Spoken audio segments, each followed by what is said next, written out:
Welcome to the intriguing world of denial and deception. I'm Eric Shoemaker, your instructor for the next 8 weeks. Between my career in the Army and as a civilian member of the intelligence community, I can personally attest to the value of denial and deception. The two activities of denial and deception are usually encountered as exciting incidents in the course of great conflicts. They are seldom examined in detail. This course will explore in what denial and deception is in the context of history, how they work, and track their influence on conflict through many periods right up to the present. We will be looking at the principles of denial and deception and learning to identify clues to their presence and what we can do to defend against them.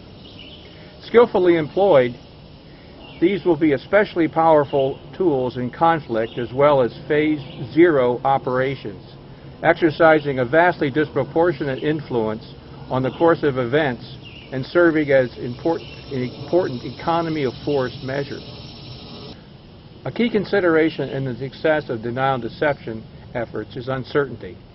When we have limited information available, our minds often compensate for what is known with preconceived ideas, fears, preferences, or prejudices.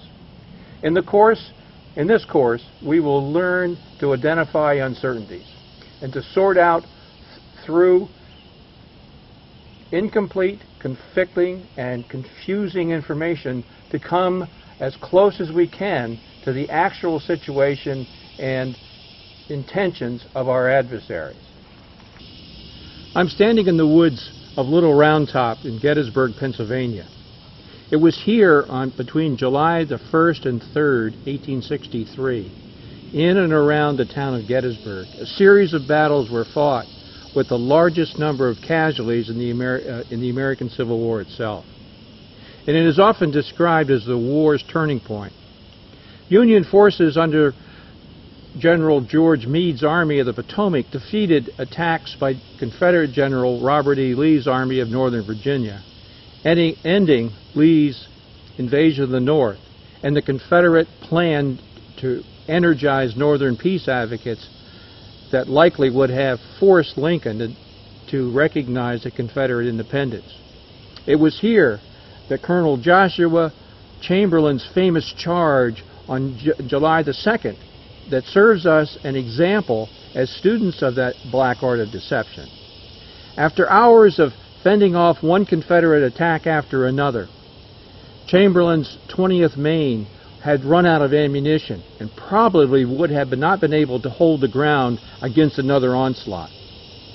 Aware of his precarious position and of the calamity that would befall the Union left flank would his line give way, Chamberlain ordered his men to fix bayonets and to charge the oncoming enemy.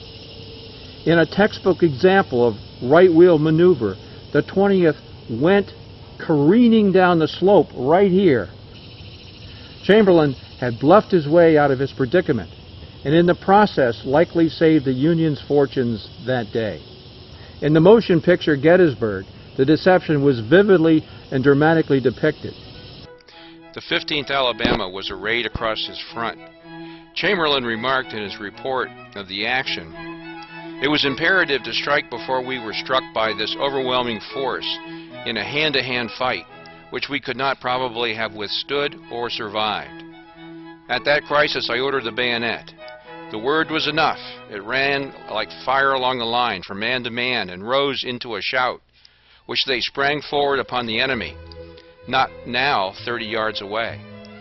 The effect was surprising. Many of the enemy's first line threw down their arms and surrendered. An officer fired his pistol at my head with one hand while he handed me his sword with the other. Holding fast by our right and swinging forward on our left, we made an extended right wheel before the enemy's second line broke and fell back.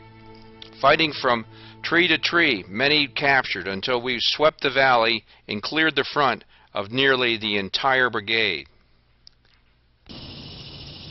By the end of the course, students will do a critique of an actual denial and deception effort and assess its effectiveness, identifying the key players, their objectives, and the reasons for their success or failure.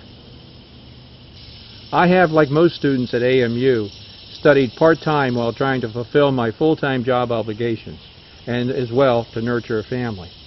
I understand the pressures of college. If you encounter issues that you think are affecting your studies, please don't hesitate to contact me. And may not be able to help you solve every situation, but I am flexible and will do what I can. Let's all have a great course, and I look forward to working with you all over the next 8 weeks. Take care.